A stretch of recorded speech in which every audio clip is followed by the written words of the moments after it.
15 मे रोजी नांदगाव खंडेश्वर तालुक्याअंतर्गत येत असलेल्या सालोड कसबा येथील राहुल व्यायाम प्रसारक मंडळाद्वारा संचालित श्री वसंतदादा पाटील कनिष्ठ महाविद्यालयामध्ये सुरू असलेल्या यशवंतराव चव्हाण महाराष्ट्र मुक्त विद्यापीठाच्या परीक्षा ह्या होऊ घातलेल्या होत्या। त्या दिवशी नाशिक येथून मुक्त विद्यापीठाचा जो पेपर होणार होता तो चुकीने मराठी माध्यमाच्या ऐवजी इंग्रजी माध्यमाचा निघाल्यामुळे या परीक्षेस विलंब लागला होता आणि त्याच वेळी यशवंतराव चव्हाण महाराष्ट्र मुक्त विद्यापीठाच्या वतीने परीक्षा सुरू होताच सुमारे 15 ते 20 मिनिटांमध्ये भरारी पथकाने या ठिकाणी भरारी मारली होती। त्यावेळी सुमारे 200 विद्यार्थ्यांचे उत्तरपत्रिका आणि प्रश्नपत्रिका या भरारी पथकाने घेतल्या होत्या। विद्यार्थ्यांनी या ठिकाणी गोंधळ करताच सुमारे 54 विद्यार्थ्यांच्या उत्तरपत्रिका घेऊन हे भरारी पथक तेथून तात्काळ रवाना झाले होते। याबाबत VCN न्यूजने आणि या बातमीचा वृत्तांत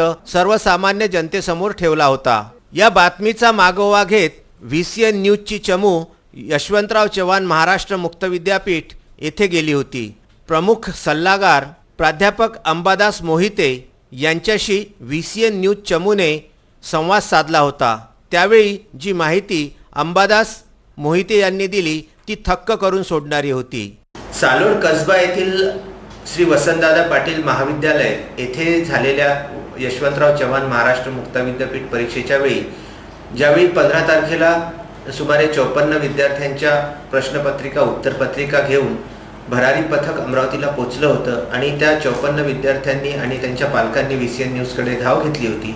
तर त्या बातमीचा मागोवा घेत आज आपण आलेलो आहोत यशवंतराव चव्हाण महाराष्ट्र मुक्त विद्यापीठाच्या अमरावती विभागीय कार्यालयामध्ये आणि प्राध्यापक अंबादास मोहिते यांच्याकडून आपण हे जाणून घेणार आहोत की त्यांना नेमकी या प्रकरणाबद्दल कुठल्या प्रकारची माहिती आहे किंवा नाही आणि त्या संबंधी त्यांनी काही पाठपुरावा केला आहे का, ते त्याबद्दल जे पेपर्स त्यांच्यापर्यंत पोहोचलेले आहेत त्याबद्दल ते काय कार्यवाही करणार आहेत। सर नमस्कार, आपल्यापर्यंत जे पेपर्स आलेले आहेत किंवा आपल्या भरारी पथकाने जे पेपर्स 54 विद्यार्थ्यांचे सालोडच्या वसंतराव पाटील महाविद्यालयातून आणलेले आहेत त्यासाठी आपल्यापर्यंत हे पूर्ण प्रकरण एकंदरीत आलं आहे का? नमस्कार, आपण ज्या केंद्राच्या बद्दल बोलता 12/212 वसंतदादा पाटील महाविद्यालय या ठिकाणी भरारी पथक गेलं असताना तिथे काही गोंधळ झाला याची माहिती मला मिळाली। मी त्याच वेळेला फोन वगैरे केला होता, प्राचार्यांशी बोललो होतो की काय झालं काय नाही आणि प्राचार्यांना आता हे सांगितलेलं आहे की बाबा काय तुमचा विस्तृत अहवाल आमच्याकडे पाठवा। संस्थेच्या अध्यक्षांचाही मला फोन आला होता, ते म्हणाले असं काही पुढे केंद्रावर होणार नाही, व्यवस्थित सगळ्या परीक्षा होतील याची आम्ही काळजी घेऊ। म्हटलं नेमकं काय घडलं ते भरारी पथकाला मी सांगितलेलं आहे की काय काय झालं त्याचा तुम्ही लेखी अहवाल द्या।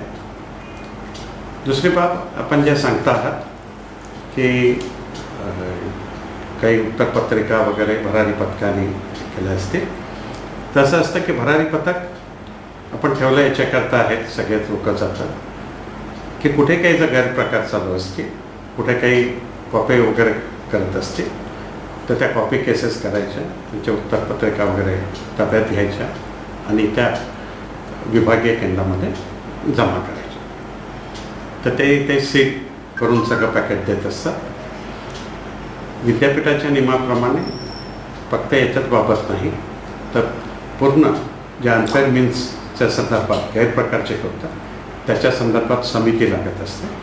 त्या समितीसमोर या पूर्ण कालावधीमध्ये म्हणजे आपल्या परीक्षा 14 तारखेपासून सुरू झाल्या 1 तारखेपर्यंत आहे, ज्या ज्या ठिकाणी जे काही अनफेअर मीन्सचे प्रकरण असते ते सगळे या समितीपुढे ठेवल्या जाते आणि त्या समिती मग त्या सगळ्या प्रकरणं पाहते आणि त्याच्यामध्ये नियमानुसार जे काय असतं ते कारवाई। आता आपण जे म्हटलं की इतक्या विद्यार्थ्यांचं वगैरे विभागीय केंद्राला अद्यापपर्यंत कोणत्याही विद्यार्थ्याकडनं कोणतंही निवेदन प्राप्त झालेलं नाही किंवा महाविद्यालयांनीही त्या परीक्षा केंद्राने या संदर्भात लेखी स्वरूपात आत्तापर्यंत कळवलेलं नाही। त्याच्यामुळे यांच्याकडनं महाविद्यालयाकडून मी आपल्याला सांगितलं, प्राचार्यांनाही खुलासा मागितला, भरारी पथकालाही मागितला आणि भरारी पथकाने जे काही आणून दिलेलं असेल ते सगळं समितीसमोर ठेवलं जाईल आणि विद्यापीठ नियमाप्रमाणे वगैरे त्याबाबत निर्णय घेतला जाईल. विद्यार्थ्यांचं कोणाचंही नुकसान व्हावं वगैरे असा प्रश्न नसतो, पण परीक्षेमध्ये गैरप्रकार टाळल्याच केला पाहिजे.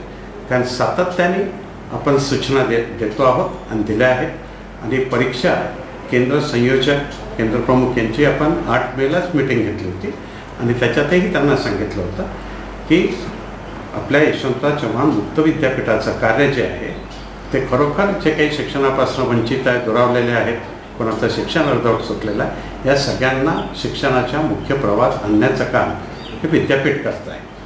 एक चांगल्या तऱ्हेचं अध्ययन साहित्य आपण, कारण आपलं डिस्टन्स मोडमध्ये तर आपण विद्यापीठामार्फत सगळ्यांना विद्यार्थ्यांना देतो, पण गैरप्रकार मोठ्या प्रमाणावर जर व्हायला लागले तर विद्यापीठाची बदनामी होते. विद्यार्थ्यांना जे काही पदवी मिळतं त्याचं अवमूल्यन होतं, तर पदव्यांचं अवमूल्यन होऊ देऊ नका आणि विद्यार्थ्यांना कॉप्या किंवा हे करण्यामध्ये प्रोत्साहन देणं ही काही विद्यार्थ्यांना मदत नाही. खरं म्हणजे त्यांचं आपण आयुष्य जे आहे ते उद्ध्वस्त करत असतो. विद्यार्थी शिकले पाहिजेत, विद्यार्थ्यांनी चांगला अभ्यास केला पाहिजे आणि विद्यार्थ्यांनी चांगल्या तऱ्हेने परीक्षा दिल्या पाहिजेत. हा खरं म्हणजे आहे, कारण ज्ञानार्जन तेव्हाच होऊ शकेल तर गैरप्रकारांना आळा घालण्याकरता हे भरारी पथक आहे. कुठेही कोणत्या विद्यार्थ्याच्या विरुद्ध नाही, कोणत्याही एखाद्या संस्थेविरुद्ध नाही, तर एक सुचारू पद्धतीने सुव्यवस्थितपणे कॉपीमुक्त परीक्षा व्हाव्यात याच्याकरता विद्यापीठाचा आणि विभागीय केंद्राचा एक प्रयत्न आहे. तर आता हे सगळं जे काही आपण सांगितलं आणि आपण माझ्यापुढे मांडलं, या लोकांकडनं आल्यानंतर त्याच्याबाबत आम्ही निश्चितपणे योग्य तो निर्णय घेऊ. याच्यात कोणावर अन्याय किंवा असा होण्याचा काही प्रश्न नसतो. जे काही नियमाप्रमाणे असतं ते नक्की केलं जाईल एवढे मी आपल्याला याबाबत आश्वस्त करू इच्छितो. धन्यवाद. सर, यामध्ये एक प्रश्न तिथे उपस्थित झाला होता मुख्यत्वे करून. तो प्रश्न असा होता की जे भरारी पथक आपल्या इथून गेलं होतं अमरावतीवरून, त्या पथकाचे जे 3 महिला आणि 1 पुरुष असे 4 लोक हे होते आणि 1 चालक, अशी 5 मंडळी तिथे होती. तर हे जे भरारी पथक होतं हे नेमकं आपल्याकडून गेलं होतं का, किंवा त्यांची तिथे जी पोचण्याची किंवा आपल्या विद्यापीठाच्या याच्यामध्ये असा कुठला नियम आहे का की पेपर सुरू झाल्यानंतर तासभर भरारी पथक आतमध्ये जाऊ शकत नाही, किंवा गेल्यास ती एका तासाच्या आत कमीत कमी त्यांनी कार्यवाही करू नये, अशी कुठली संहिता किंवा नियम आहेत का? अजिबात नाही.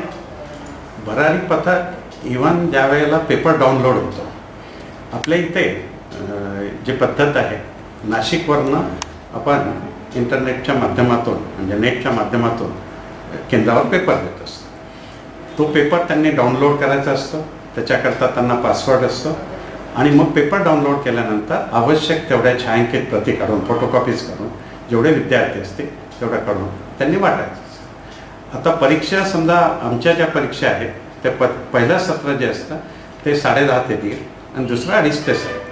मग 10:30ला पेपर सुरू होणार, विद्यार्थी संख्या वगैरे जास्त असेल तर 1.5 ते 2 तास अगोदर हा पेपर त्या केंद्रावर पाठवला जातो की जेणेकरून खूप विद्यार्थी आहेत तर त्यांच्या तेवढ्या छायांकित प्रती काढायला त्यांना वेळ येईल. मग या प्रती काढण्याच्या प्रक्रियेपासनं देखील की तिथे काही गडबडता नाही, बाहेर तर कुठे पेपर चालला नाही अगोदर आलेला, हे देखील जाऊन भरारी पथक पाहू शकतं. भरारी पथक तिथे सगळी व्यवस्थाही पाहू शकतं की CCTV कॅमेराज लागले आहेत की नाही, झेरॉक्सिंग बरोबर होतं की नाही, आसन व्यवस्था बरोबर आहे की नाही. त्याच्यामुळे असा कुठेही विद्यापीठाचा नियम नाही आहे की परीक्षा सुरू झाल्यानंतर 1 तासानंतरच वर्ग खोल्यात. अजिबात हे चुकीचं आहे. पेपर सुरू होण्या अगोदरपासून देखील भरारी पथक तिथे राहू शकतं.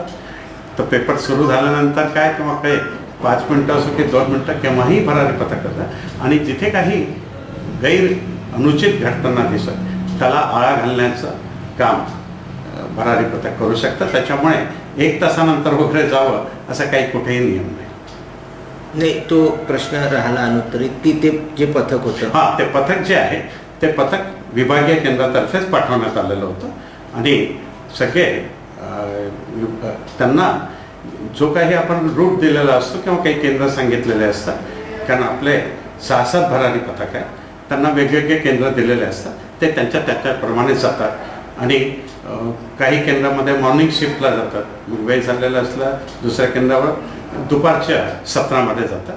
पण त्याच्यामुळे केव्हा कुठे केव्हा जायचं हे त्यांना जे केंद्र दिले असतात तिथे व्हिजिट करतात. पण त्यांनी 10:30चा पेपर आहे तर 11:30 नंतर जावं वगैरे अशी काहीही सांगितलं नाही.